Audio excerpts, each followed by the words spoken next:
Start the meeting in about a minute, please, so if you could get into your seats.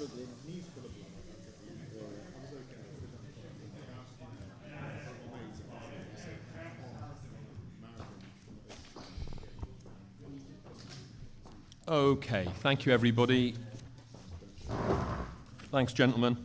Okay, can I welcome you to this meeting of the West of England Joint Committee? I'm Dan Norris from the West of England Combined Authority.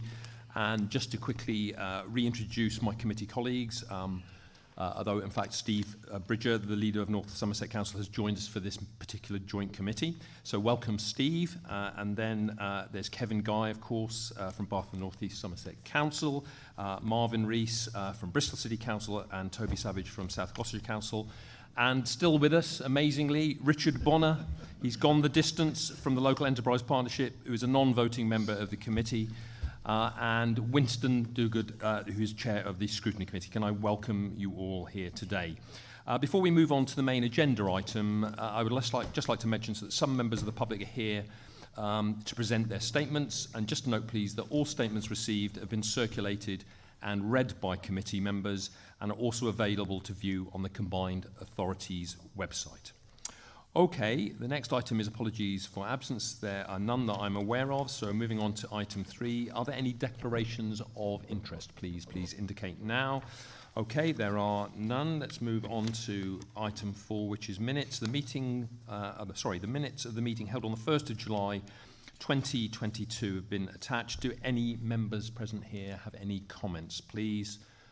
No? Okay, in that case, can I sign those minutes as a correct record of that meeting, please? Thank you very much, Marvin and others. Item 5, Chair's announcement. I have none today. And the next item is item 6, items from the public, questions, statements and petitions, and this can go up to 30 minutes. Starting with questions, there are 4 questions from 2 individuals that have been submitted for this meeting. The details of those questions have been circulated, and written answers will be sent to the questioners, of course, as soon as possible, and will be published also on the West of England Combined Authority website along with the agenda papers. And then with reference to statements, we've received 6 statements from members of the public. As I mentioned earlier, we've made arrangements for some members of the public to join this meeting today to present their statements where they've requested this. Up to 3 minutes per statement will be permitted today, and I'd be grateful if the individuals concerned could please summarise the points they wish to make as we've read all the statements, which are also published on the West of England Combined Authority website. And one of my officers, Tim, will kindly give you an indication of when you're coming up to your 3 minutes to help you. Okay, in that case, I need to call the speakers in turn, and I had a list here with that written on, and that doesn't appear to be there. I can go on that one now, can I? Okay, that's right, thank you. In that case, can I just check, is Robert Dixon still here? He's had to go. Okay, well, thanks. I thank Robert for his patience, but we are running a bit behind. Okay, David, you are next. In that case, 3 minutes start now. Thanks, David. This is a very important committee for a start because it consists of 2 legal transport authorities, one North Somerset and the other the West of England Mirror Combined Authority. And the reason I say that is we have the joint bus service improvement plan which is about £108 million of taxpayers' money given to us by central government, the DFT. But what we don't have at the moment, which we need to have by law, is a bus service improvement plan board which oversees with the bus operators, with the health authority, with the university and with passenger groups, a proper board to undersee changes. We've done all this stuff on bus services. We haven't involved passenger groups. I'm a board member of Somerset County Council's board, and we have to go through a process. That board also has to meet in public, not behind closed doors, in public, and has to be available to be technically, you can YouTube it, you can make it available on film. You can invite Paul Beltrop, if you like, and our colleagues from the Post. That has to be in public. First group will attend, Stagecoach and all the bus operators. Also, any DRT company we've contracted. As we move through process of changing bus services or changing infrastructure, bus lanes priority measures, that all goes through the board. We've not got that set up, and we've got £108 million of DFT. Money, and I'm worried about governance. If I was Mark Harper, I'd be becoming extremely worried about governance. We need to set it up. I've spoken to Steve. A report is going to his cabinet. We've not got a report yet to this committee, and this is the only committee it can go to, because it's jointly with North Somerset. You've got two transport authorities legally in the room, and that's where it needs to come, but we need to do it quickly. I know there's a lot of good work going on by our Chief of Transport over here to get things moving, but we need to make it happen, and I'm just asking today, we can't delay, because I can't see a process involving passengers and stakeholders to make the bus services work in the way the government expects. So I don't want us in political difficulty for that, and I don't want political rows either. I don't enjoy them. They're not, the passengers don't agree with them and don't like them. So just to get on with it, and then we can do things like looking at bus service improvements, the BSIP money, which obviously there may be, not every bus route we're going to get that Baines wants or Bristol wants or South Gloss wants, but at least we can discuss the process of moving forward together. Okay, and Doug Claringbold's very keen on this. I was with him last night in a meeting in Wales in Somerset when he made it clear he was happy to look at putting the 126 bus on, which is one that's been in the Guardian, national newspapers, between Wales and Weston-super-Mare. So we need to work on this, and first expect to be going through that process with Stagecoach to how we spend public money with our private sector partners to make sure we have a public transport system that was fit for this area, and that includes the rail operators and ferry operators as well on the board. Thank you. Thanks very much, David. And as you gave a name check to Paul Boltrot, let's give a name check to Adam Postons. You're very welcome, Adam. We like to be fair about these things. Okay, is Dan Aykroyd available? No. Okay. Robbie, I know Robbie's here because I can see Robbie. Hi, Robbie. Your 30 seconds. 3 minutes. Sorry, start now. Thank you, Chair. Okay, just expanding on what Dave has said and what we also said previously in WECA committee meeting, further expansion in terms of what we're actually really seeing here and what we need to actually challenge ourselves to move beyond from in terms of how we actually make this BSIP money and any other pots of money that may be made available down the road as well, particularly in aspect of now Mr. Bridger being here from North Somerset Council and others with respect to what's been happening across. I am gladdened by the fact that we are putting money into the rail system. It is very important that we make sure or that the primary mode of public transport across our region is something which is actually accessible and affordable. The railways are pretty good value for money for local journeys around this region, but they do not actually yet meet the challenge of being equally affordable and being put equally into step with what we've actually done with the buses and in other areas where bus services have had provision for flat fares or similar schemes. They have done similar measures on the railways as well. We also need to consider the fact that these two are not meant to be opposed to one another. They are complementary, and we need to stop looking at these as though they're competitive elements and more as cooperative elements, which I know you, Chair, will be obviously very familiar with because of your previous work as a government minister. I want to make sure that we actually have an effective public transport system which doesn't just go inside the areas that are represented here this afternoon, but which actually are able to carry us across, as Dave said, from places like Wells to Weston-super-Mare and on services is such as the 172 and 173 from Wells to Bath as well. Similar services like that. We need more services like that, not less, and we need to make sure that these services are effectively joined up so that the vision that you have, which I do believe is the right vision to have effective transport hubs across the entire region, are actually able to be made into reality where people can and want to use them. Thank you. And where people can afford to be able to use them to get around our rather decent region. Thank you very much. Thank you very much, Robbie. Can I just check, is Jevon Smith here, please? No? Okay. In that case, is Ian, Becky and Brendan Taylor here today? No, they're not here. Okay, in that case, thank you very much for the comments given out by people today. And thank you to the people who submitted questions who tended to be here who couldn't make it, but they will know that their questions will have got to the members present here today. Okay, the next item is item 7, comments from the chair of the Local Enterprise Partnership Board. We've seen him before. He's still here with us. We look forward to hearing what he's got to say. Richard Bonner. Thank you. Thank you. I'll be brief, but I just want to remind ourselves that the Local Enterprise Partnership is the body that helps us to work right across the functioning economic area. The West of England is much stronger when we sit alongside our colleagues in North Somerset. That's where the region functions strongly with the 4 constituent parts together. And I'm very proud that the Local Enterprise Partnership, which was formed in 2011, continues to bring the business voice to work and sit alongside our colleagues here in the room. Of course, we know that through the reviews ahead of the Levelling Up White Paper, the government have been debating what to do with the local enterprise partnerships across the UK.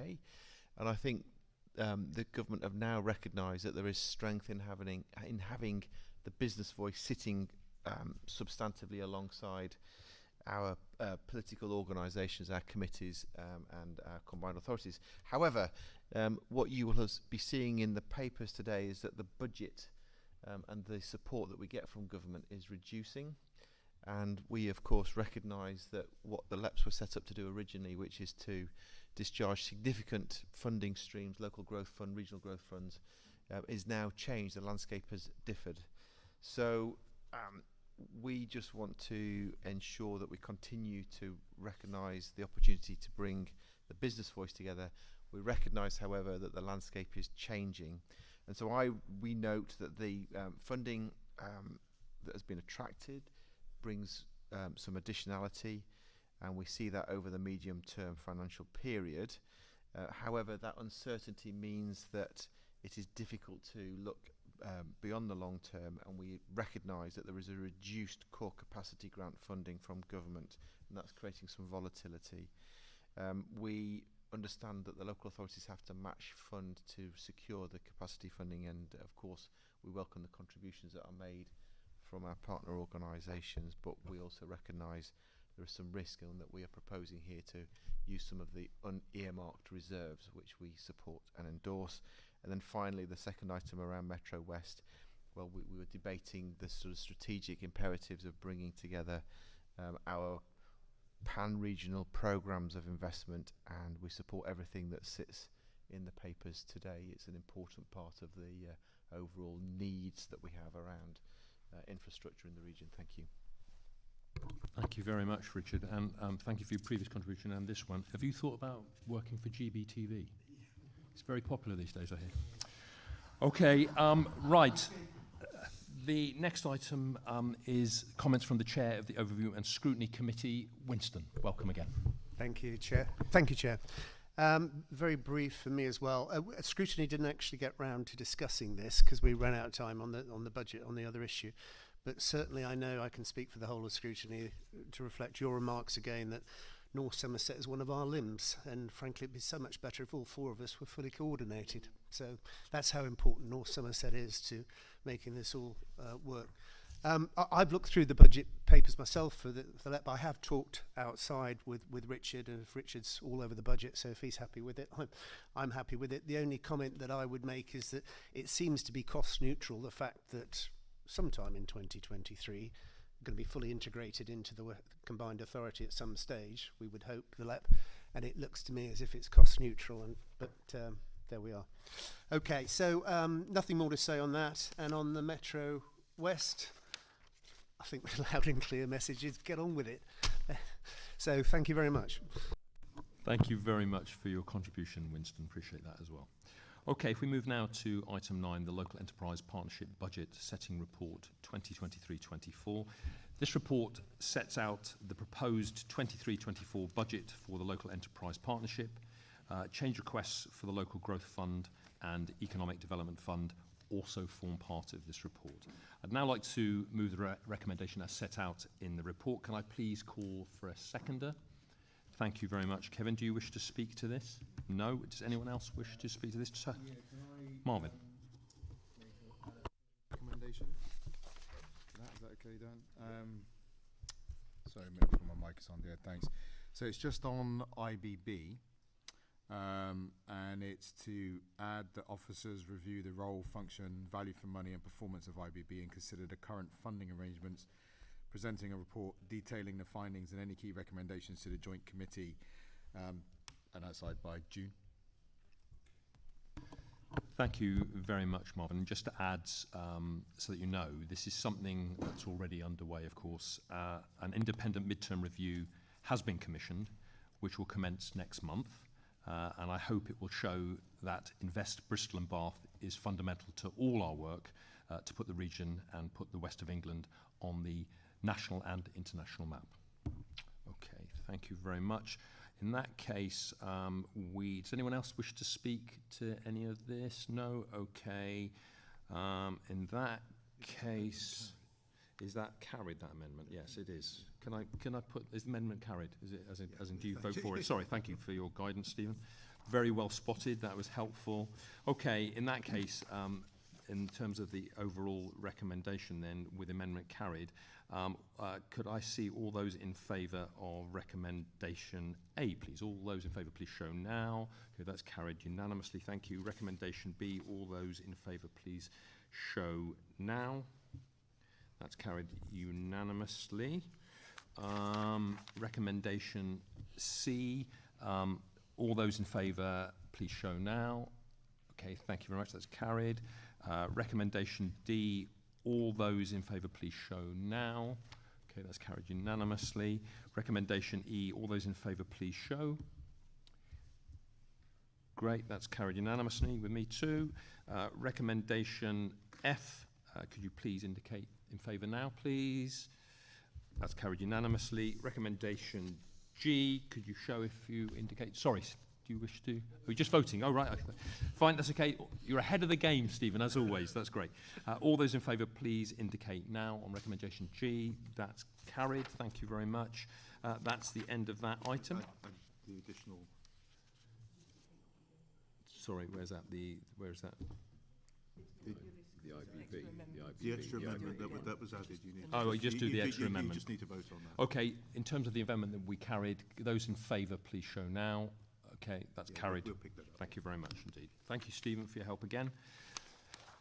Right, in that case, let's move to item 10, Metro West 2. Now we vote on the new stations that we voted on earlier today. Would someone now like to move the single recommendation as set out in the report, please? Toby, thank you. Do you wish to speak to this? Chair, yes, and just for clarity, in moving recommendation 2, I'm also moving a new, in moving recommendation 1, I'm also moving an additional recommendation 2. And if I can just read that out, that committee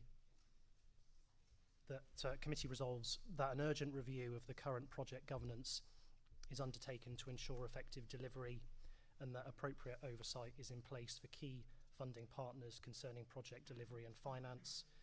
The approval and implementation of this review and any enhanced governance proposals is delegated to the Combined Authority Chief Executive and Chief Executives of the West of England Councils.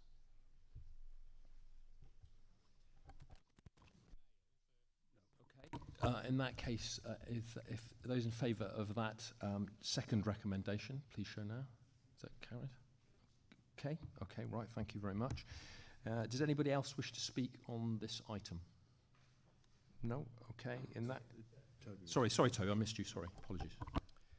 I would, Chair, and I think in terms of the new recommendation 2 that we have agreed, I think picks up on comments that my colleague made in an earlier part of today's agenda around the uplift in costs on what is an incredibly important project. And if I could also just then talk more generally, so I do welcome progress that we are making on Metro West 2, the commitment to construction of new stations and the recent planning approval this week for North Filton Station.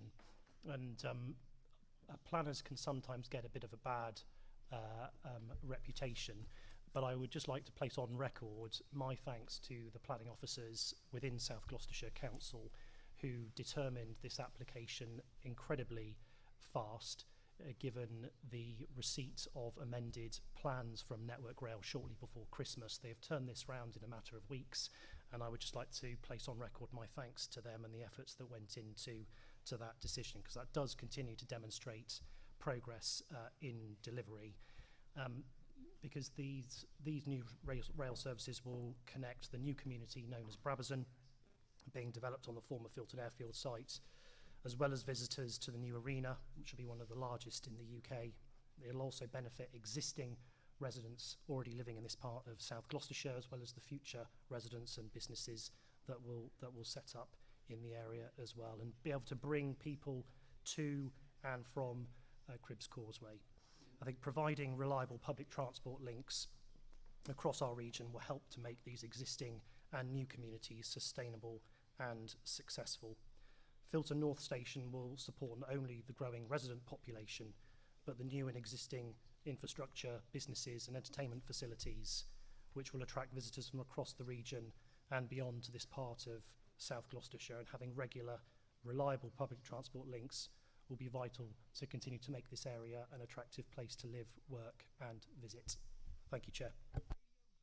Thank you very much, Toby, and I'm sure we all share in the efforts that you've merited or pointed out of your staff in getting that done quickly. And a lot of staff worked very fast and hard on a lot of these associated projects, and I'm sure we'd want to thank them too. Okay, in that case, can we move first to the first recommendation? All those in favour, please show. Sorry, Toby, Marvin, sorry. Just before, just to point out here the delivery of new stations as well that we really celebrate in Ashley, Down and Henbury. For many people in Bristol, the last few years has been the first time in living memory that new stations actually have opened up. And as we, as a combined authority, lay out ambition and aspiration for our city region, it's important, as you said, that we bring people with us. They have to believe. And our hope is that this programme, which we'll see delivery, we're seeing delivery now, but we'll see more delivery, will enable us to come out with increasingly ambitious programmes that people will actually believe are going to happen, which just helps us with our momentum. Thank you very much, Marvin. Anybody else? Toby. Chair, apologies, but if I could just have a second bite of the cherry here. I omitted to ask the acting chief executive just for clarification around the split on the Economic Development Fund that is the subject of this report. Just be grateful if he or another officer could clarify that, please, just for the minutes. Thank you. Thank you, Toby. Thank you, Chair. Thank you for the question. Yeah, the report to be should have specifically included the breakdown of the Economic Development Fund within it, the 9.166 and the split. That split's been taken through the Section 151 officers. It should have been in here. So I think it would just make clear in the recommendation that we'll approve that at the Section 151 officers meeting. Delegate it to them to approve it. It will be the same figures they've seen already. There's been no changes to it. It ought to have been in the report, and that's an omission. Thank you, Richard. Steve. Thank you, Chair. Am I being picked up? Yeah, I just wanted to double check that that North Somerset is also included in that replenishment statement. I mean all four of you. Yes.